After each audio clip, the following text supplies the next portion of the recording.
আসসালামু আলাইকুম প্রিয় শিক্ষার্থীরা, আশা করি তোমরা সবাই অনেক ভালো আছো। তোমাদেরকে স্বাগতম আই এডুকেশনের আরেকটি নতুন ক্লাসে।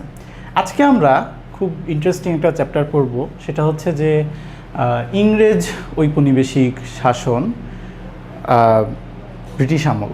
ঠিক আছে, তো দেখো একটা জিনিস, সেটা হচ্ছে যে ফার্স্টে কী ছিল, কোম্পানি শাসন ছিল, অর্থাৎ কোম্পানির আমল ছিল। আমরা যে শাসন আমলটা দেখি 1857 সাল অবধি, মানে সিপাহী বিদ্রোহের আগ অবধি, সেটা ছিল কি কোম্পানি শাসন আমল।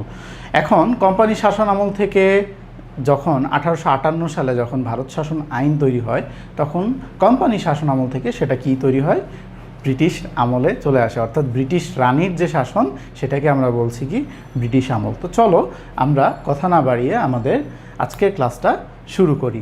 আচ্ছা, তো প্রথমেই দেখো যে হচ্ছে 1858 সালে আসলে কি হয়। 1858 সালের ভারত শাসন আইনে এইটা ফার্স্ট পয়েন্ট হচ্ছে কি, এইটা ব্রিটিশ রানীর শাসন। অর্থাৎ তোমাদেরকে প্রথমেই যেটা বললাম যে আমাদের 1857 সাল অবধি, অর্থাৎ সিপাহী বিদ্রোহের আগ অবধি, এটা কিন্তু ছিল কোম্পানি শাসনামল। এবং যখন কোম্পানি তার শাসনামলটা ঠিকমতো চালাতে পারছিল না, তখন কিন্তু ব্রিটিশ রানী কিন্তু সেই শাসনভারটা, ভারতের শাসনভারটা তিনি কি নিজের কাঁধে নিয়ে নেন। তো দেখো যে হচ্ছে ব্রিটিশ মন্ত্রিসভার যিনি ভারত শাসনের দায়িত্বে থাকবেন, তার নাম হবে ভারত সচিব। অর্থাৎ এখানে দুইজন কাজ করবে, তোমরা খুব ভালো করে দেখো। একজন হচ্ছে কি ভারত সচিব, একজন হচ্ছে ভারত সচিব, এবং আরেকজন হচ্ছে কি, আরেকজন হচ্ছে ভাইসরয়, ভাইসরয়। ঠিক আছে, তো দেখো যে হচ্ছে ভারত সচিব আর ভাইসরয় কিন্তু এক জিনিস না। ভারত সচিব কি, সহজে বুঝবা, এইটা হচ্ছে পুরাটার প্রধান বুঝায়, মানে পুরো ভারতের প্রধান যাকে বুঝায় তিনি হলেন ভারত সচিব। এবং ভাইসরয় হচ্ছে কি ভারত সচিবের আন্ডারে যে কাজ করে সে হচ্ছে ভাইসরয়। তো দেখো একটা জিনিস যে হচ্ছে রাজপ্রতিনিধি হিসেবে ভারতের শাসনের দায়িত্ব অর্পণ করা হয় একজন ভাইসরয়ের ওপর, অর্থাৎ রাজপ্রতিনিধি হিসেবে ভাইসরয় শাসন করবে। ব্রিটিশ ভারতের প্রথম ভাইসরয় হলো লর্ড ক্যানিং, এটা মনে রাখবা, এটা অনেক সময় কিন্তু এমসিকিউতে চলেই আসতে পারে। তো দেখো যে হচ্ছে ভাইসরয় ও ভারত সচিবের কাজ সুনির্দিষ্ট, দুজনের কাজ কিন্তু আলাদা। ঠিক আছে, ভাইসরয়ের কাজ এক আর ভারত সচিবের কাজ আরেক। তো দেখো যে হচ্ছে এবং ভাইসরয় এবং ভারত সচিবের নির্দেশ মোতাবেক কাজ করার বিধান রাখা হয়। অর্থাৎ ভারত সচিব কি ভাইসরয়কে নির্দেশ দিবে যে তুমি এইটা করো বা ওইটা করো, ভাইসরয় সেটা করবে। তো আসো আমরা তারপরে দেখি যে হচ্ছে লর্ড রিপনের ব্যাপারে। এখন আমাদের এই চ্যাপ্টারে কিন্তু লর্ড রিপনের ব্যাপারে কিন্তু আমাদের এই চ্যাপ্টারে উল্লেখ আছে। অর্থাৎ লর্ড রিপন এবং লর্ড কার্জনটা আমাদেরকে কি বেশিরভাগ পড়তে হবে। অন্যান্য ভাইসরয় যারা এসেছিল তাদের কথা অতটা না পড়লেও সমস্যা নেই, তবে কিছু জিনিস আমি তোমাদেরকে ধরিয়ে দিই। যেমন দেখো যে হচ্ছে তোমরা যে সংবাদপত্র দমন আইন, বা তোমরা যে হচ্ছে এই ভার্নাকুলার প্রেস অ্যাক্ট নামে যে অ্যাক্টটা আছে, সেই অ্যাক্টটা কি প্রণয়ন করে কি লর্ড লিটন, এবং সেটাকে রহিত করে কে এই লর্ড রিপন। এই লর্ড রিপন অনেক সংস্কারমূলক কাজ করে, যার কারণে কিন্তু তাকে একটা নাম দেওয়া হয়েছিল, সেই নামটা কি রিপন দ্য গুড। আমরা যখন কোয়েশ্চেন প্র্যাকটিস করতে যাব আমরা সেইটা নিয়ে আলোচনা করব। তো আসো আমরা এখানে দেখি যে লর্ড রিপন কি কি করেছিল। তো ফার্স্টেই দেখো যে লর্ড রিপন যেটা করে, লর্ড রিপন হচ্ছে লর্ড লিটনের প্রণয়নকৃত সংবাদপত্র দমন আইন বাতিল করে। অর্থাৎ লর্ড রিপন প্রথম যে ভালো কাজটা করে সেটা হচ্ছে যে সংবাদপত্র দমন আইন বাতিল করে। সেকেন্ড যে ভালো কাজটা করে সেটা হচ্ছে যে ফ্যাক্টরি আইন প্রণয়ন করে। অর্থাৎ শিশুদের যে হচ্ছে কাজ করার সীমা, 7 বছরের নিচের শিশুদের যে কাজ করার নিষেধাজ্ঞা এবং 12 বছরের কম বয়সী শিশুদের যে কাজ করার সময় কমানো, সেটা কিন্তু কে নিশ্চিত করে, সেটাকে লর্ড রিপন নিশ্চিত করে। কিসের মাধ্যমে নিশ্চিত করে? ফ্যাক্টরি আইন প্রণয়নের মাধ্যমে। ইলবার্ট বিল সংস্কার। দেখো ইলবার্ট বিলটা কি, ইলবার্ট বিলটা খুবই সহজে বুঝো, সেটা হচ্ছে যে ইংরেজ বিচারকরা, অর্থাৎ সহজে বুঝো সাদা চামড়ার বিচারকরা শুধুমাত্র সাদা চামড়ার অপরাধীদের, অর্থাৎ ইংরেজি অপরাধীদের কিন্তু বিচার করতে পারবে। বাঙালি বিচারকরা কিন্তু ইংরেজ অপরাধীদের বিচার করতে পারবে না। এটা ছিল ফার্স্টে নিয়ম। বাট রিপন আসার পরে তিনি কি করলেন, তিনি এরকম একটা সিস্টেম চালু করলেন যে হচ্ছে না, বাঙালি বিচারকরাও কি একই সাথে বিচার করতে পারবে, অর্থাৎ বাঙালি বিচারকরাও কি ইংরেজ অপরাধীদের বিচার করতে পারবে। তো দেখো এই ইলবার্ট বিলটা কিন্তু এই ইংরেজদের মনে কিন্তু একটা ইগোর সঞ্চার করে, যে হচ্ছে কেন তা বাঙালিরা কেন আমাদেরকে কেন তারা বিচার করবে, বা আমাদের কেন তারা বিচারক হিসেবে আসবে। তো সেই ইলবার্ট বিলটাকে কিন্তু তিনি কি সংস্কার করে তিনি কিন্তু বাঙালিদের প্রতি একটা জাস্টিস প্রতিষ্ঠা করার চেষ্টা করেন। তারপরে দেখো 1882 সালে বেঙ্গল মিউনিসিপ্যাল অ্যাক্ট বা স্বায়ত্তশাসন প্রস্তাব তিনি পাশ করেন। বেঙ্গল মিউনিসিপ্যাল অ্যাক্ট জিনিসটা কি, আমরা পৌরসভা নির্বাচনের নাম সবাই শুনেছি, সোজা বাংলায় ভাষায় মনে রাখো যে হচ্ছে এটা কি পৌরসভা নির্বাচন। অর্থাৎ তিনি কিন্তু আসার পরে যে পৌরসভা নির্বাচনের কিন্তু তিনি ব্যবস্থা করেন, অর্থাৎ জনগণকেও তিনি কি শাসন কার্যে অংশগ্রহণ করার সুযোগ তৈরি করে দেন। তারপরে দেখো রাজস্ব বিভাগ চালু এবং রাজস্ব সংস্কার করেন। শিক্ষাক্ষেত্রে তিনি হচ্ছে হান্টার কমিশন গঠন করেন স্যার উইলিয়াম হান্টারের নেতৃত্বে। হান্টার কমিশনও কিন্তু তার উল্লেখযোগ্য একটা অবদান। তারপরে দেখো 1885 সালে প্রজাস্বত্ব আইন পাশ করে তিনি বাংলা ও অযোধ্যার রায়তদের সত্ত্ব রক্ষা করেন। ঠিক আছে, সো টোটালি রিপনের যদি আমি সংস্কারমূলক কার্যক্রমগুলো দেখি, তার সংস্কারমূলক কার্যক্রম এইগুলোই সোফার তুমি লিখে আসতে পারো। তো এরপরে তোমরা চলে আসো যে হচ্ছে লর্ড কার্জন। এখন দেখো যে লর্ড কার্জন কিন্তু বেশ কিছু কারণে তিনি সম্মানিতও ছিলেন, তিনি কি বিতর্কিতও ছিলেন। তার বিতর্কিত কার্যক্রমের মধ্যে একটা কার্যক্রম আমরা কি দেখি, বঙ্গভঙ্গ। তো বঙ্গভঙ্গ নিয়ে আমরা আসলে পরে আলাপ করব। আমরা তোমাদেরকে আগে বেসিক যে জিনিসটা, সেই বেসিক জিনিসটা তোমাদেরকে আগে বেসিক থেকে শুরু করি। সেটা কি, যে হচ্ছে ভারতের প্রাচীন স্মৃতিসৌধ এবং ধ্বংসাবশেষ তিনি কি সংরক্ষণ করেন। অর্থাৎ লর্ড কার্জনের একটা উল্লেখযোগ্য সংস্কার কি, তিনি ভারতের প্রাচীন স্মৃতিসৌধ এবং ধ্বংসাবশেষগুলোকে কিন্তু তিনি সংরক্ষণ করার চেষ্টা করেন। তারপরে কি, তার রাজনৈতিক সংস্কার আরেকটা কি, বঙ্গভঙ্গ, যেটা আমি বললাম। ঠিক আছে, 1905 সালে হয় এবং 1911 সালে কিন্তু বঙ্গভঙ্গ রদ করা হয়। প্রশাসনিক সংস্কার তিনি কি করেন, যে হচ্ছে একটি শক্তিশালী আমলাতন্ত্র গঠন করেন, অর্থাৎ তিনি আমলাতন্ত্রের মধ্যেও কিছু সংস্কার করেছিলেন। সামরিক সংস্কারের মধ্যে তিনি সেনাবাহিনীকে 2টি কমান্ডে ভাগ করেন। ঠিক আছে, একটি হচ্ছে নর্দার্ন কমান্ড আর একটি হচ্ছে সাউদার্ন কমান্ড। এই 2টি কমান্ডে তিনি সেনাবাহিনীকে ভাগ করেন। তারপরে দেখো অর্থনৈতিক সংস্কারের মধ্যে তিনি ভারতীয় মুদ্রা আইন তিনি পাশ করেন, এটাও একটা তার উল্লেখযোগ্য সংস্কার। লবণের ওপর তিনি কর হ্রাস করেন, এটাও তার একটা উল্লেখযোগ্য সংস্কার। তারপরে আসো যে হচ্ছে তিনি পাঞ্জাব ল্যান্ড এলিয়েশন অ্যাক্ট পাশ করেন ও খাস জমির হ্রাস করেন। ঠিক আছে, সো এইটাও কিন্তু তার একটা উল্লেখযোগ্য সংস্কার। তো দেখো যে হচ্ছে লর্ড কার্জনের সব উল্লেখযোগ্য সংস্কারের মধ্যে কোনটা বেশি কন্ট্রোভার্সিয়াল, সেটা হচ্ছে বঙ্গভঙ্গ। এখন আমরা বঙ্গভঙ্গ নিয়েই আলাপ করব। তো আসো বঙ্গভঙ্গ জিনিসটা কি আমরা একটু দেখি। সেটা হচ্ছে যে লর্ড কার্জন বাংলা প্রদেশকে ভাগ করে পূর্বাঞ্চলে পূর্ববঙ্গ এবং আসাম নামে একটি নতুন প্রদেশ সৃষ্টি করেন। এই প্রদেশের রাজধানী হয় কোনটা? হ্যাঁ, ঠিক ধরেছ, এই প্রদেশের রাজধানী হয় ঢাকা। নতুন প্রদেশের রাজধানী হয় ঢাকা এবং অন্যদিকে বাংলার অবশিষ্ট অংশের সঙ্গে বিহার এবং উড়িষ্যার সমন্বয়ে পশ্চিমবঙ্গ নামে অপর একটি প্রদেশ গঠন করা হয়। অর্থাৎ আমাদের যে বাংলা প্রেসিডেন্সি ছিল সেটাকে 2 ভাগে বিভক্ত করা হয়। একটা ভাগ কি থাকে, পূর্ববঙ্গ এবং আসাম, আরেকটাতে কি থাকে, পশ্চিমবঙ্গ, বিহার এবং উড়িষ্যা। সহজভাবে মনে রাখবে যে 1905 সালের 16ই অক্টোবর বঙ্গভঙ্গ কার্যকর করা হয়। অর্থাৎ 1905 সালের 16ই অক্টোবর কি বঙ্গভঙ্গ কার্যকর হয়। এরপরে আসো যে হচ্ছে 1911 সালের 12ই ডিসেম্বর 12ই ডিসেম্বর কি বঙ্গভঙ্গ রদ করা হয়। বঙ্গভঙ্গ রদের কারণগুলোর মধ্যে উল্লেখযোগ্য কারণ আমরা কি কি দেখি, সেটা হচ্ছে যে এখানে আসলে একটা তাদের রাজনৈতিক উদ্দেশ্য ছিল। অর্থাৎ আমরা যে ব্রিটিশদের যে আমরা একটা রুল জানি যে ডিভাইড অ্যান্ড রুল বা ভাগ করো শাসন করো নীতি, এটা কিন্তু তাদের মধ্যে বিদ্যমান ছিল। যদিও এটার উদ্দেশ্য তারা ভালো দেখাচ্ছিল, যে হচ্ছে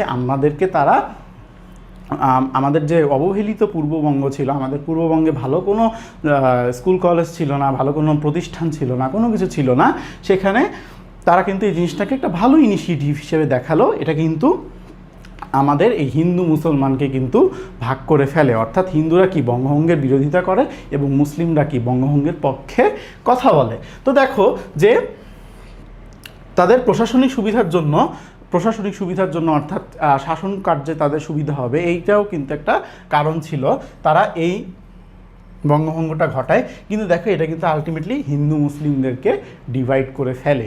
তো তোমরা যদি বঙ্গভঙ্গের ফলাফল যদি তোমরা দেখো, বঙ্গভঙ্গের ফলাফলে তোমরা এই জিনিসগুলো পাবে। তারপরে তোমরা আসো স্যার সৈয়দ আহমদ খান এবং আলিগড় আন্দোলনে। তো দেখো যে হচ্ছে স্যার সৈয়দ আহমদ খান তিনি হচ্ছে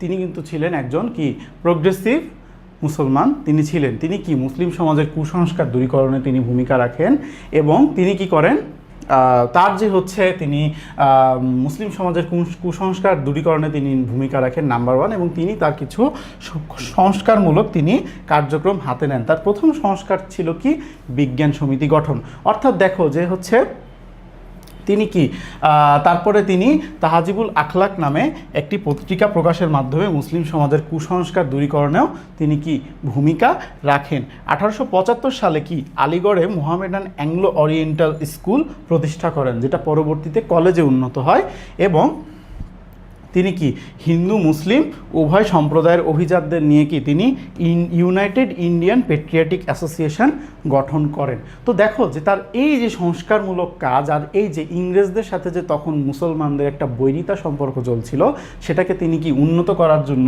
অবদান রাখেন। তো দেখো যে হচ্ছে এই সাংস্কৃতিক সকল ক্ষেত্রে প্রগতিশীল ভাবধারা প্রসারের জন্য যে আন্দোলনের সূচনা করেন তাই ইতিহাসে আলিগড় আন্দোলন নামে পরিচিত। ঠিক আছে, তো দেখো যে হচ্ছে স্যার সৈয়দ আহমদ খান এই যে সংস্কারমূলক কার্যক্রমগুলো তিনি হাতে নিয়েছিলেন, তিনি যে ইংরেজদের সাথে আমাদের যে সম্পর্ক ছিল সেটাকে তিনি উন্নত করার জন্য অবদান রেখেছিলেন, এটাই কিন্তু ইতিহাসে আলিগড় আন্দোলন নামে পরিচিত। তো দেখো যে হচ্ছে তোমাদেরকে যদি বলা হয় যে স্যার সৈয়দ আহমদ খান সম্পর্কে বলো বা স্যার সৈয়দ আহমদ খানের ভূমিকাগুলো সম্পর্কে বলো, এটা কিন্তু তোমরা উল্লেখ অবশ্যই করবে। তারপরে আসো যে ভারতীয় জাতীয় কংগ্রেস। তো দেখো যে হচ্ছে ভারতীয়রা কিন্তু অনেক দিন থেকেই তারা রাজনৈতিকভাবে অ্যাক্টিভ হইতে চাচ্ছিল এবং তারা কি একটা রাজনৈতিক সংগঠন চাচ্ছিল যেটার মাধ্যমে তারা রাজনৈতিকভাবে বিকশিত হবে। তো এই ভারতীয় জাতীয় কংগ্রেস কি তাদের আশা প্রত্যাশা পূরণ করে, অর্থাৎ দেখো বাঙালি নেতা সুরেন্দ্রনাথ ব্যানার্জি 1876 সালে কি কলকাতায় ইন্ডিয়ান অ্যাসোসিয়েশন বা ভারত সভা নামে একটি সংগঠন প্রতিষ্ঠা করেন।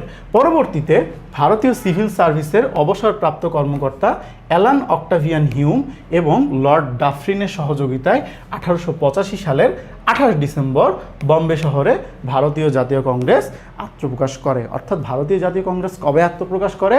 1885 সালে কিন্তু তারা আত্মপ্রকাশ করে। কবে আত্মপ্রকাশ করে? 28 ডিসেম্বর। আমরা যখন মুসলিম লীগটা পড়ব তখন আমরা এই দুইটা ডেট কিন্তু রিলেট করে পড়ব। কারণ কি দেখো যে অনেক সময় তোমরা কিন্তু ডেটটা ভুল করো, অনেক সময় কিন্তু ডেটটা দেওয়ার প্রয়োজন পড়ে। তোমরা যখন গ লিখবা ঘ লিখবা তখন কিন্তু তোমাদের ডেটটা দেওয়ার প্রয়োজন পড়বে। এই কারণে ডেটটা মনে রাখা খুবই গুরুত্বপূর্ণ। তো দেখো অ্যালান অক্টাভিয়ান হিউমের নেতৃত্বে কিন্তু এই জাতীয় কংগ্রেস, ভারতীয় জাতীয় কংগ্রেস এটা কিন্তু গঠিত হয় এবং ব্যারিস্টার উমেশ চন্দ্র ব্যানার্জি কি কংগ্রেসের অধিবেশনে প্রথম সভাপতি হিসেবে কি তিনি নির্বাচিত হন। আচ্ছা ঠিক আছে, তারপরে আসো যে মুসলিম লীগ দেখো যে হচ্ছে হিন্দু সম্প্রদায় কংগ্রেসের বঙ্গভঙ্গ বিরোধী সর্বাত্মক আন্দোলন এই অঞ্চলের মুসলমানের নেতৃবৃন্দকে কি ক্ষুব্ধ করে তোলে। এর ফলে নবাব সলিমুল্লাহ এবং নবাব নওয়াব আলী চৌধুরী জাতীয় কংগ্রেসের বিপরীতে মুসলমানদের একটি রাজনৈতিক দলের প্রয়োজনীয়তা অনুভব করেন। অর্থাৎ দেখো যে হচ্ছে সেদিকে যখন ভারতীয় জাতীয় কংগ্রেস গঠিত হয়ে গেল তখন কিন্তু কি মুসলমানরাও কি নিজেদেরকে রাজনৈতিকভাবে বিকশিত করার কিন্তু একটা কি প্রয়োজনীয়তা বা একটা ক্ষুধা তারা লাভ করলো। সেখান থেকে কি 1906 সালে 30 ডিসেম্বর। এখন তুমি দেখো যে কংগ্রেস কত সালে গঠিত হয়েছিল? 1885 সালের 28 ডিসেম্বর এবং 1906 সালের 30 ডিসেম্বর কি ভারতের বিভিন্ন স্থান থেকে আগত মুসলিম প্রতিনিধিগণ কি মুসলিম লীগ, অল ইন্ডিয়া মুসলিম লীগ নামে মুসলমানদের জন্য একটি রাজনৈতিক দল প্রতিষ্ঠা করেন। অর্থাৎ তোমাকে যদি কখনো জিজ্ঞাসা করা হয় যে হচ্ছে মুসলিম লীগের পুরো নামটা লেখো, অল ইন্ডিয়া মুসলিম লীগ তোমরা সেখানে দিতে পারো বা উল্লেখ করতে পারো। তো তারপরে আসো যে হচ্ছে লখনৌ চুক্তি। এখন লখনৌ চুক্তিটা কি খুব সহজে বুঝো, সেটা হচ্ছে যে এই হিন্দু মুসলমানদের যে হচ্ছে বৈরিতার সম্পর্ক ছিল, এই বৈরিতার সম্পর্ক থেকে কি তাদের একটা সময় এক জায়গায় আসার প্রয়োজন পড়ে।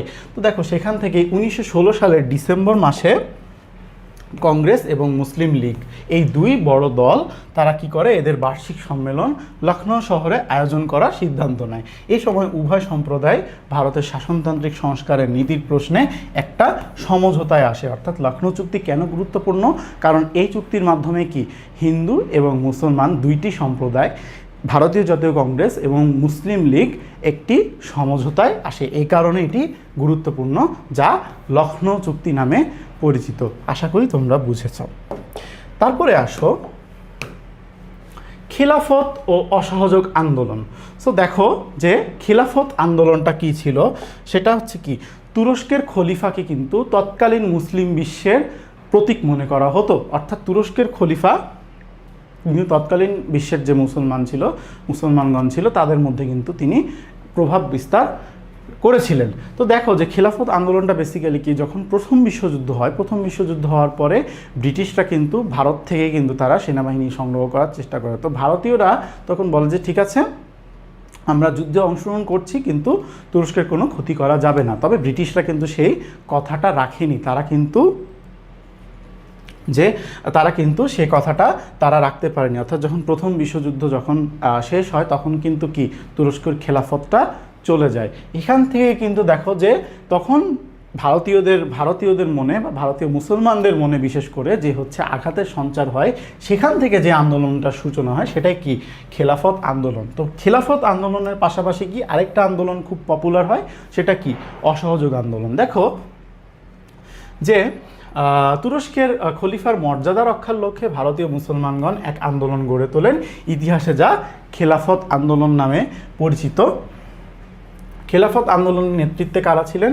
মাওলানা মোহাম্মদ আলী, মাওলানা শওকত আলী, মাওলানা আবুল কালাম আজাদ প্রমুখ নেতাদের নেতৃত্বে এই আন্দোলন কি পরিচালিত হয়। তারপরে দেখো এদিকে মহাত্মা গান্ধীর নেতৃত্বে আরেকটি আন্দোলন গড়ে ওঠে। 1919 সালের মার্চ মাসে ব্রিটিশ সরকার চরমপন্থী বিপ্লবী আন্দোলন দমন করার উদ্দেশ্যে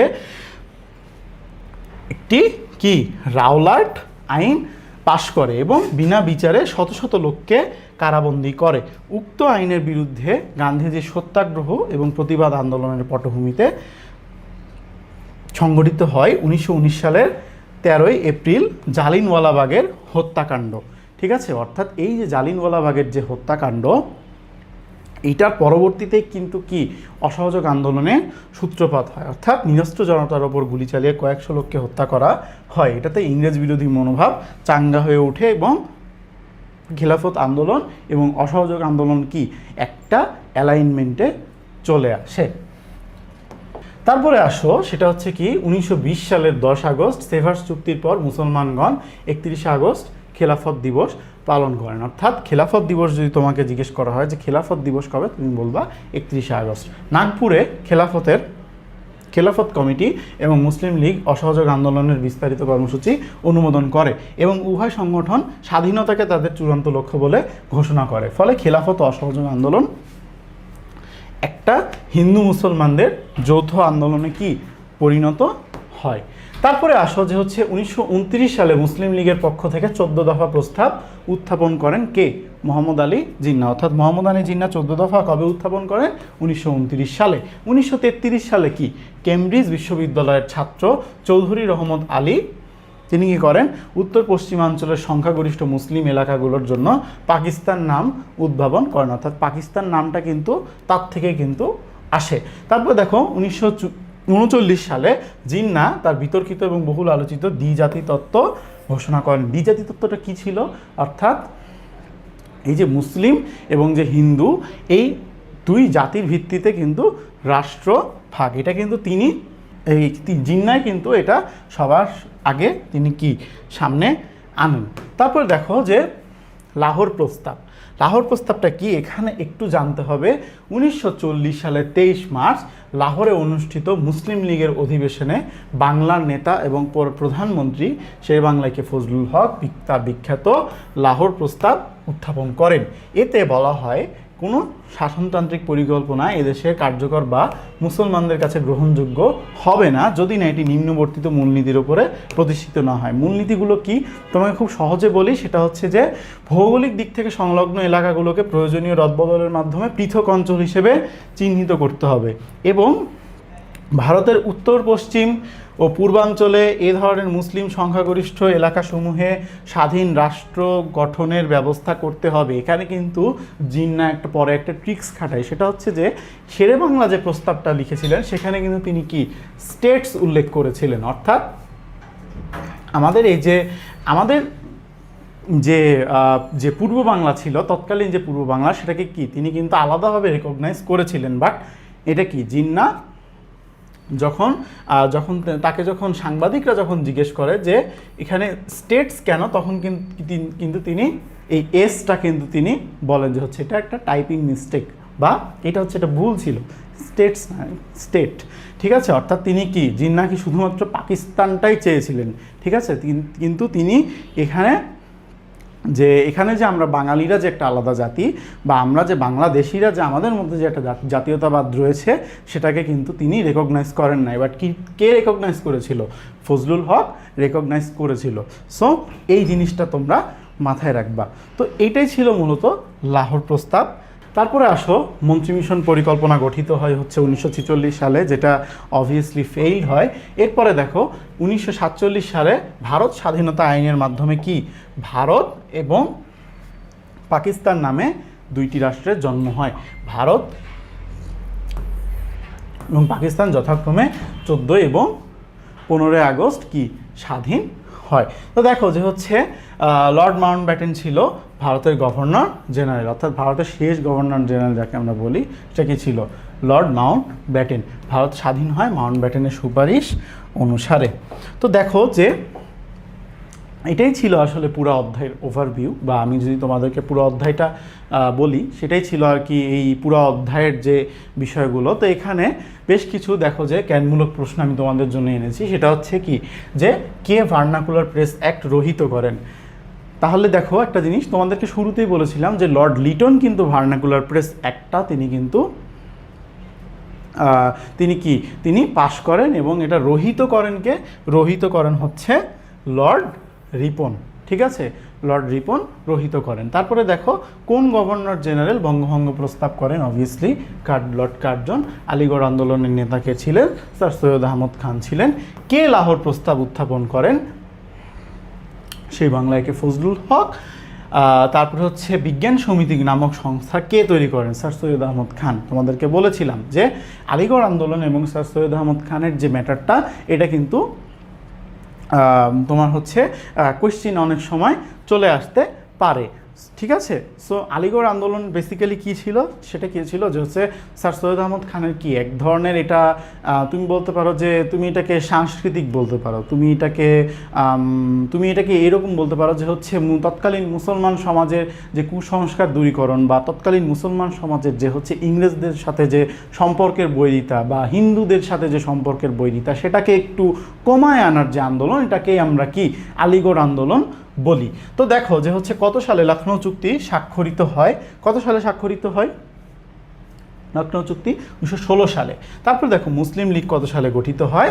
1906 সালের 30 ডিসেম্বর। এবং ভারতীয় জাতীয় কংগ্রেস কবে গঠিত হয়? 1885 সালের 28 ডিসেম্বর। ঠিক আছে, দুটা ডেট খুব ভালো করে তোমরা মাথায় গেঁথে নাও। তারপরে আসো অনুধাবনমূলক প্রশ্ন। এখান থেকে কি কি আসতে পারে আমরা যদি একটু দেখি। মুসলিম লীগ গঠনের উদ্দেশ্য ব্যাখ্যা করো। অবভিয়াসলি উদ্দেশ্য কি কি হইতে পারে ভাইয়া? উদ্দেশ্য হইতে পারে যে হচ্ছে মুসলমানদেরকে রাজনৈতিকভাবে সচেতন করে তোলা, ভারতীয় জাতীয় কংগ্রেসের বিপরীতে একটি শক্তিশালী রাজনৈতিক দল তৈরি করা, এগুলোকে তুমি প্রাইমারি উদ্দেশ্য হিসেবে বলতে পারো। লখনৌ চুক্তি কী উদ্দেশ্যে স্বাক্ষরিত হয় এটা তুমি বলতে পারো যে হচ্ছে হিন্দু মুসলমানদের যে হচ্ছে সম্পর্ক উন্নয়ন বা সমঝোতার ক্ষেত্রে যে চুক্তিটা স্বাক্ষরিত হয়, সেটা কি লখনৌ চুক্তি। অসহযোগ আন্দোলনের ব্যর্থতার কারণ লেখো, ঠিক আছে, অসহযোগ আন্দোলন কেন ব্যর্থ হয়েছিল সেটা তুমি লিখবা। লাহোর প্রস্তাব কি এটাও তুমি জানো, তুমি এটা লিখতে পারবা। খিলাফত আন্দোলন কি, অর্থাৎ খিলাফত আন্দোলন কি, অর্থাৎ যে হচ্ছে এই যে তুরস্কের যে খলিফার যে হচ্ছে তৎকালীন যে তুরস্কের খলিফার মর্যাদা রক্ষার যে আন্দোলন, সেটা কি হচ্ছে আমরা কি বলতেছি খেলাফত আন্দোলন। খেলাফত আন্দোলনের সাথে অসহযোগ আন্দোলনের সংযোগটা কোথায়, এটাও তুমি এখানে হালকা উল্লেখ করতে পারো। লর্ড রিপনকে কেন রিপন দ্য গুড বলা হয়, লর্ড রিপন যেই সংস্কারমূলক কার্যক্রমগুলো হাতে নিয়েছিল, যেমন ধরো যে তোমার ভার্নাকুলার প্রেস অ্যাক্ট এটা রহিত করা, ফ্যাক্টরি আইন চালু করা, বা তোমার হচ্ছে ধরো তুমি স্যার উইলিয়াম হান্টারের নেতৃত্বে হান্টার কমিশন গঠন করা, এগুলো কিন্তু লর্ড রিপনের উল্লেখযোগ্য সংস্কার ছিল। তারপরে দেখো যে ইলবার্ট বিল বলতে কি বুঝো, অর্থাৎ ইলবার্ট বিল বলতে আমরা এটাই বুঝি যে ইংরেজ বিচারকরা আগে কি ইংরেজ অপরাধীদের বিচার করত, বাঙালি বিচারকরা সেটা বিচার করতে পারতো না। বাট লর্ড রিপন আসার পরে তিনি কি করলেন, তিনি যে ইংরেজ অপরাধীদের যে বিচার সেটা কি তিনি বাঙালিদেরকে করার সুযোগ দিলেন, এটাই হচ্ছে ইলবার্ট বিল, ঠিক আছে, বা এটাকে আমরা বলতে পারি ইলবার্ট বিলের যে সংস্কারটা, যেটা কি লর্ড রিপন করে। তো আসো আমরা এখানে কিছু এমসিকিউ দেখি, সেটা হচ্ছে যে বঙ্গভঙ্গ বিরোধী আন্দোলনে অবশেষে কী ধরনের পথ অবলম্বন করেছিল, সন্ত্রাসবাদের পথ অবলম্বন করেছিল। তারপরে দেখো যে গান্ধীজির অসহযোগ আন্দোলনের মূল আদর্শ কোনটি ছিল, অহিংসা ছিল, অর্থাৎ গান্ধীজি কিন্তু কি অহিংসায় বা কোনো সহিংসতায় তিনি কি বিশ্বাসী ছিলেন না। তারপরে দেখো যে হচ্ছে মহারানী ভিক্টোরিয়া কত খ্রিস্টাব্দে রাজকীয় ঘোষণাপত্র প্রদান করেন। অবভিয়াসলি 1858 সালে কি ভারত শাসন আইন প্রণয়নের মাধ্যমে কি মহারানী ভিক্টোরিয়া তিনি কি এই ভারতবর্ষের শাসনটাকে তিনি নিজের হাতে কি তিনি তুলে নেন। তারপরে দেখো যে হচ্ছে বেঙ্গল মিউনিসিপ্যাল অ্যাক্ট কি, স্থানীয় স্বায়ত্তশাসনমূলক আইন, রাজস্ব সংস্কারমূলক আইন, কিংবা শিক্ষা সংক্রান্ত আইন, কিংবা হচ্ছে সাম্রাজ্য বিস্তারের নীতি। তো দেখো যে হচ্ছে বেঙ্গল মিউনিসিপ্যাল অ্যাক্ট কি, আমি তোমাদেরকে ফার্স্টেই বলছিলাম যে হচ্ছে এটা একটা পৌরসভা নির্বাচন। সো এটা কি স্থানীয় স্বায়ত্তশাসনমূলক আইনটাই তোমরা এখানে উল্লেখ করতে পারো। এটা কে করে, এটা হচ্ছে লর্ড রিপন প্রণয়ন করে, এটাও কিন্তু রিপনের একটা উল্লেখযোগ্য সংস্কার। কে ইলবার্ট বিল প্রণয়ন করে, লর্ড রিপন। ঐতিহাসিক কীর্তিসমূহ সংরক্ষণ এবং গবেষণার জন্য লর্ড কার্জন কোনটি প্রতিষ্ঠা করেন, প্রত্নতত্ত্ব অধিদপ্তর প্রতিষ্ঠা করেন। এটা খুবই কমন একটা জিনিস, সেটা হচ্ছে যে তুমি যদি এইটা ইনকেস তুমি যদি এইটার অ্যান্সার যদি তুমি নাও জানো, ইনকেস যদি তুমি এটার অ্যান্সার নাও জানো, তখন কি তুমি প্রত্নতত্ত্ব অধিদপ্তরটাও অ্যাটলিস্ট তুমি দাগায় আসতে পারবা। তারপরে দেখো বঙ্গভঙ্গের সময় ভারতের গভর্নর জেনারেল কে ছিলেন, লর্ড কার্জন অবভিয়াসলি। আলিগড় আন্দোলনের উদ্যোক্তা কে ছিলেন, স্যার সৈয়দ আহমদ খান। আলিগড় আন্দোলনটা তোমাদেরকে বারবার বলছি কারণ এখান থেকে কিন্তু প্রশ্ন আসতে পারে। আলিগড় আন্দোলনটা কি, আলিগড় আন্দোলনটা হচ্ছে স্যার সৈয়দ আহমদ খানের এমন একটা আন্দোলন যেটার মাধ্যমে কি তিনি মুসলমানদেরকে একটা প্রোগ্রেসিভ ওয়েতে পরিচালিত করার চেষ্টা করেন। তিনি তার যে মুসলমানদের যে হচ্ছে মধ্যে যে কুসংস্কার দূরীকরণ, সেই দূরীকরণের আন্দোলনটাকেই তিনি কি আলিগড় আন্দোলন হিসেবে তিনি প্রতিষ্ঠা করেন। তো দেখো যে হচ্ছে কোন সম্প্রদায় বঙ্গভঙ্গকে সহজভাবে মেনে নিতে পারেনি, অবভিয়াসলি হিন্দু সম্প্রদায়। মুসলিম সম্প্রদায় কিন্তু বঙ্গভঙ্গকে ভালোভাবেই নিয়েছিল। তারপরে দেখো মুসলিম লীগের উদ্দেশ্য কি, মুসলিম লীগের উদ্দেশ্য হলো ব্রিটিশদের বিরোধিতা করা, ব্রিটিশদের প্রতি আনুগত্যের মনোভাব পোষণ করা, মুসলমানদের স্বার্থ সংরক্ষণ করা। নিচের কোনটি সঠিক, এখানে কিন্তু খুব সেন্সিটিভ একটা কোয়েশ্চেন, এটা খুব বুঝে শুনে অ্যান্সার দিতে হবে। সেটা হচ্ছে যে মুসলিম লীগের প্রাইমারি উদ্দেশ্য কিন্তু ব্রিটিশদের বিরোধিতা করা ছিল না। একটা জিনিস ফার্স্টে খেয়াল করো, ওদের প্রাইমারি উদ্দেশ্য কিন্তু ব্রিটিশদের বিরোধিতা করা ছিল না। কারণ কি, যখন 1905 সালে আমার বঙ্গভঙ্গটা হয়ে গেল, 1905 সালে বঙ্গভঙ্গ হওয়ার পর কি, 1905 সালে বঙ্গভঙ্গ হওয়ার পর কি হলো, দেখো 1905 সালে যখন বঙ্গভঙ্গটা হলো তখন কি যে হচ্ছে ভারতীয় জাতীয় কংগ্রেস যারা ছিল, অর্থাৎ যে হিন্দুদের সেন্ট্রিক যে রাজনৈতিক দলটা ছিল, তারা কি এটার বিরোধিতা করা শুরু করে। তখন কি মুসলিম লীগ গঠন করার প্রয়োজনীয়তা অনুভব করে। আর এবং তখন মুসলিমরা কি কাদের ডিসিশনটাকে তারা বেশি সমর্থন জানাবে, অবভিয়াসলি ইংরেজদের ডিসিশনকে। তো তাদের প্রাইমারি যে উদ্দেশ্য ছিল সেটা কিন্তু ইংরেজদের বিরোধিতা করা ছিল না, সেটা কি ছিল, ব্রিটিশদের প্রতি আনুগত্যের মনোভাব পোষণ করা এবং মুসলমানদের স্বার্থ সংরক্ষণ করা। অর্থাৎ যে ওই যে 1905 সালে যে বঙ্গভঙ্গটা হয়েছে সেটাকে সমর্থন করা। তো দেখো যে হচ্ছে এটার অ্যান্সার কিন্তু 2 আর 3ই হবে। তারপরে আসো ভারতীয় যা স্বাধীনতা আইনের ফলাফল কী ছিল? ভারত বিভক্তি, ইংরেজ শাসনের অবসান এবং মুসলিম শাসনের পুনর্জাগরণ। তো তুমি দেখো যে হচ্ছে ভারত বিভক্তি এই পয়েন্টটা যায়, ইংরেজ শাসনের অবসান এই পয়েন্টটাও যায়, কিন্তু মুসলিম শাসনের পুনর্জাগরণ এই পয়েন্টটা খুব একটা এইটার সাথে রিলেটেড না। তো এটার উত্তর তুমি 1 ও 2 দিতে পারো। তারপরে আসো, ভারতের ব্রিটিশ শাসকদের মধ্যে উদারপন্থী কে ছিলেন? Lord Bentinck, Dalhousie, Lord Ripon. ঠিক আছে, তা আমি দেখো যে এখানে তোমাদেরকে ফার্স্টেই বলেছিলাম যে হচ্ছে এখানে মেইনলি লর্ড রিপন এবং লর্ড কার্জন সম্পর্কে পড়তে হলো তোমাকে কিন্তু অন্যান্যদের সম্পর্কে একটু তোমাকে জানতে হবে। বেসিক্যালি লর্ড ডালহৌসি এবং লর্ড বেন্টিং এবং হচ্ছে লর্ড রিপন, এনারা কি একটু ইংরেজদের ভারতীয়দের প্রতি কিন্তু একটু সফট কর্নার ছিলেন। তারপরে আসো যে যমুনা গার্মেন্টসের মালিক ও তার কর্মীদের একটি উদ্দীপক দেওয়া আছে, উদ্দীপকটা দেখি। যমুনা গার্মেন্টসের মালিক তার কর্মীদের খাবারে নিষিদ্ধ জিনিস মিশ্রিত করেন। এ সংবাদে ক্ষিপ্ত হয়ে 2 প্রধান গোষ্ঠীর কর্মচারীরা কারখানা ভাঙচুর করে। অর্থাৎ তুমি একটা জিনিস দেখো যে হচ্ছে উদ্দীপকের ঘটনার সাথে পাঠ্য বইয়ের নিচের কোন বিদ্রোহের মিল রয়েছে? সিপাহী বিদ্রোহ। অর্থাৎ তোমাদেরকে একটু রিক্যাপ দিই, ঠিক আছে? সিপাহী বিদ্রোহ আসলে কি হয়েছিল দেখো। 1857 সালে ভারতীয় সেনাবাহিনী কিন্তু এনফিল্ড নামে, ঠিক আছে, এনফিল্ড নামে কি একটা রাইফেল ব্যবহার করত, এনফিল্ড রাইফেল। ঠিক আছে, এনফিল্ড নামে তারা একটা রাইফেল ব্যবহার করতো। তো এই রাইফেলের একটা বৈশিষ্ট্য কী ছিল যে হচ্ছে এটাকে যখন রিলোড করা হয়, রিলোড করার সময় কিন্তু এই বুলেটটা কিন্তু মানে হচ্ছে রিলোড করার সময় বুলেটটাকে মুখে নিতে হতো। তো এমন একটা গুজব কিন্তু তখন ছড়ায় পড়ে যে সেই হিন্দু এবং মুসলমান দুইজনদেরকে ট্রিগার করার জন্য, মানে দুই জাতিকে ট্রিগার করার জন্য এরকম একটা গুজব ছড়ায় পড়ে সেনাবাহিনীর মধ্যে যে কি ওই বুলেটের যে খোলস সেখানে কি শূকরের চর্বি এবং হচ্ছে গরুর চর্বি মেশানো আছে। তো শূকর ধরো যে মুসলমানদের জন্য যেহেতু এটা প্রোহাইবিটেড এবং হিন্দুদের জন্য যেহেতু গরু প্রোহাইবিটেড, তো তারা কি ওই গুজবটার মাধ্যমে কি তারা ক্ষিপ্ত হয়ে যায় এবং তাদের দীর্ঘদিন ধরে যে ইংরেজদের মধ্যে যে জমে থাকা একটা ক্ষোভ সেটাও কিন্তু সেই ক্ষিপ্ততার সাথেই বিস্ফোরিত হয়। তো এই কারণে কিন্তু দেখো যে সিপাহী বিদ্রোহ কিন্তু সংগঠিত হয়। এটা কিন্তু এই উদ্দীপকটা কিন্তু সেই সিপাহী বিদ্রোহকেই ইন্ডিকেট করছে। তো দেখো যে হচ্ছে এটাকে আমরা সিপাহী বিদ্রোহ বলতে পারবো। তারপরে আসো পরের কোশ্চেনে আসো যে উক্ত বিদ্রোহ কত সালে সংগঠিত হয়? 1857 সালে সংগঠিত হয় এবং 1858 সালে কি সিপাহী বিদ্রোহের পর যখন দেখা গেল যে কোম্পানির শাসনে আর ভারত শাসন করা পসিবল হচ্ছে না, তখন কি ব্রিটিশ রানী শাসনভার তিনি নিজের কাঁধে তুলে নিলেন। তো এবার দেখো যে নিচের অনুচ্ছেদটি পড়ো এবং 15 এবং 16 নম্বর প্রশ্নের উত্তর দাও। তো দেখো যে হচ্ছে পৌরসভার নবনির্মিত সদস্যবৃন্দ শপথ গ্রহণ অনুষ্ঠানে জানতে পারেন যে একটি আইনের দ্বারা ভারতীয় উপমহাদেশের জনগণ পৌরসভা পরিচালনার দায়িত্ব পাবে। তো এখন দেখো এটা কিন্তু ডিরেক্টলি আমাদের যে লর্ড রিপনের বেঙ্গল মিউনিসিপ্যাল অ্যাক্ট ছিল সেটাকেই কিন্তু এখানে ইন্ডিকেট করা হচ্ছে। উদ্দীপকের উল্লিখিত আইনটি উপমহাদেশে কী নামে পরিচিত? Bengal municipal act. Bengal municipal act কে প্রণয়ন করেন? Lord Ripon. ঠিক আছে, এটা লর্ড রিপনের সংস্কারমূলক কার্যক্রমগুলোর মধ্যে একটি। ভারতীয় জনগণ উক্ত আইন প্রণেতাকে কোন ধরনের শাসক হিসেবে বিবেচনা করেন? অবশ্যই প্রগতিশীল শাসক হিসেবে বিবেচনা করেন, কারণ তিনি যে উদ্যোগগুলো গ্রহণ করেন সেগুলো কিন্তু পরবর্তীতে কাজে লাগে বা ভারতীয়দের কিন্তু সেগুলো উপকারে আসে। খলিফা মামুন মুসলিম জ্ঞান বিজ্ঞানের উন্নতির জন্য বায়তুল হিকমা নামে একটি অনুবাদ বিভাগ প্রতিষ্ঠা করেন। এখন দেখো যে এটা কিন্তু স্যার সৈয়দ আহমদ খানের যে আলীগড় আন্দোলনের একটা অংশ, সেটাই কিন্তু এখানে ইন্ডিকেট করা হচ্ছে। অর্থাৎ তুমি দেখো যে খলিফা মামুন কি এমন একটা মুসলিম জ্ঞান বিজ্ঞানের উন্নতির জন্য তিনি কি একটা সংগঠন প্রতিষ্ঠা করলেন। এটা কিন্তু বিজ্ঞান শিক্ষার জন্য এটা বিশেষভাবে উল্লেখযোগ্য।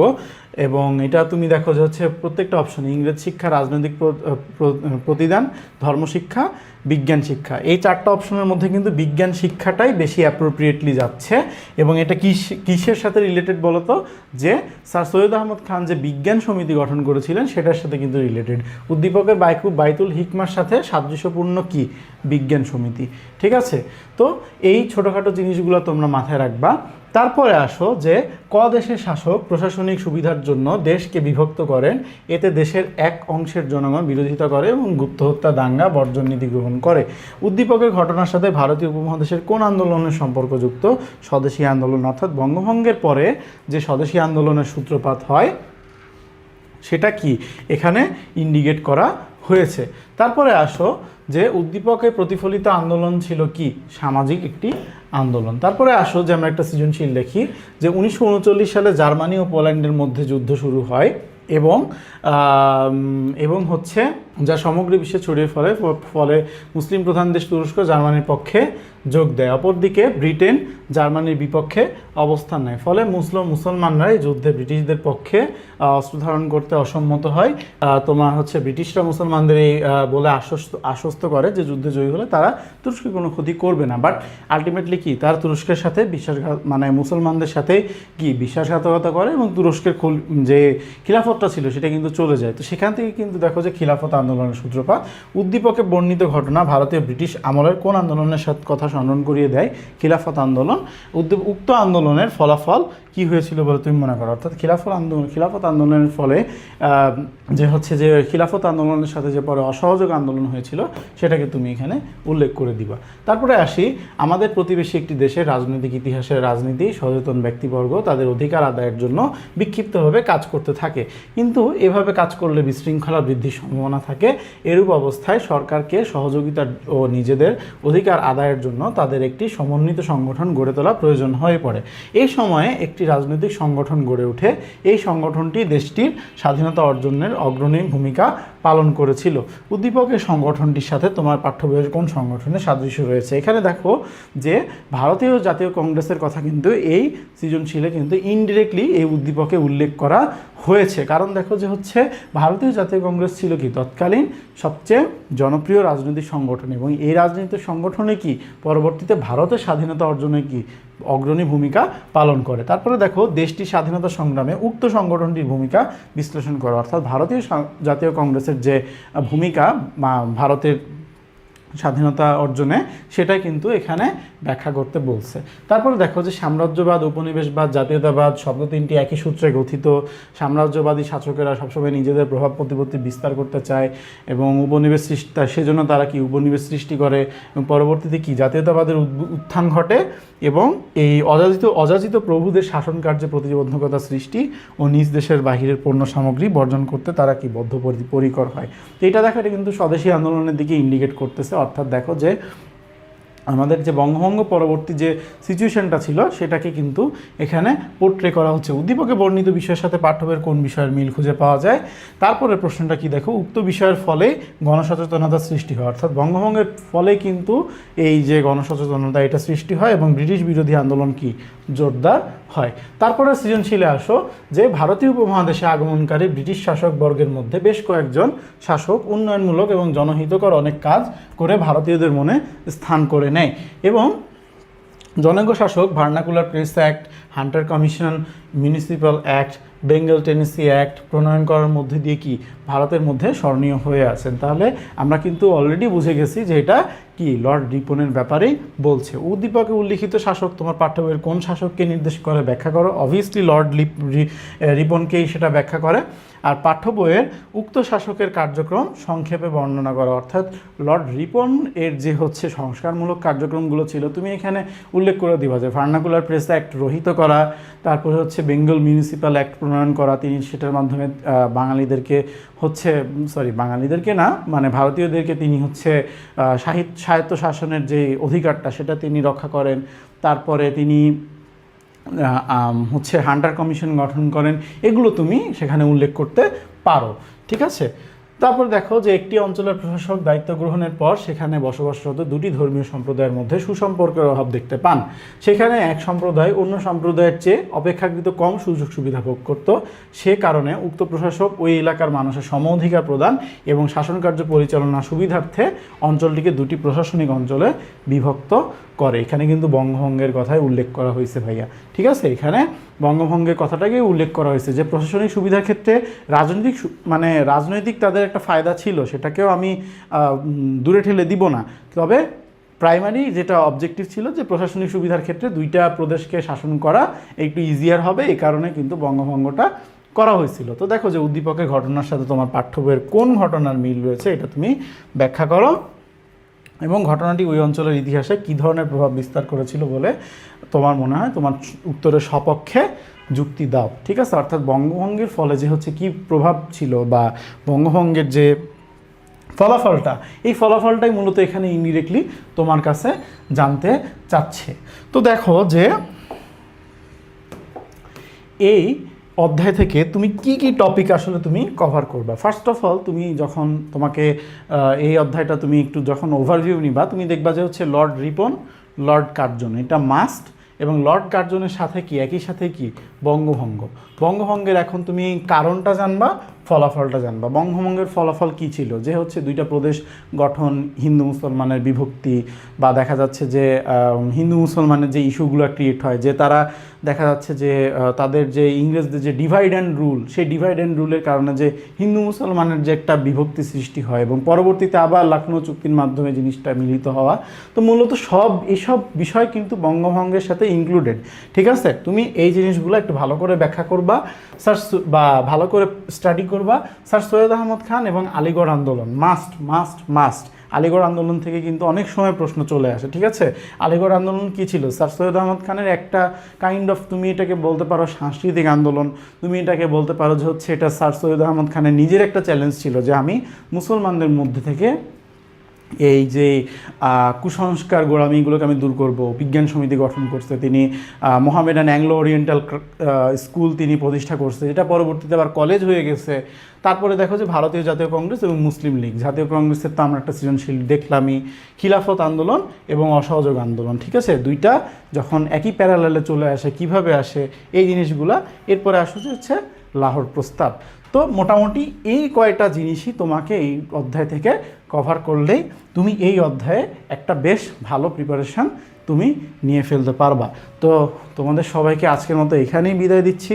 দেখা হবে আরেকটি নতুন ক্লাসে। ততদিন পর্যন্ত তোমরা ভালো থাকবা, সুস্থ থাকবা। খোদা হাফেজ।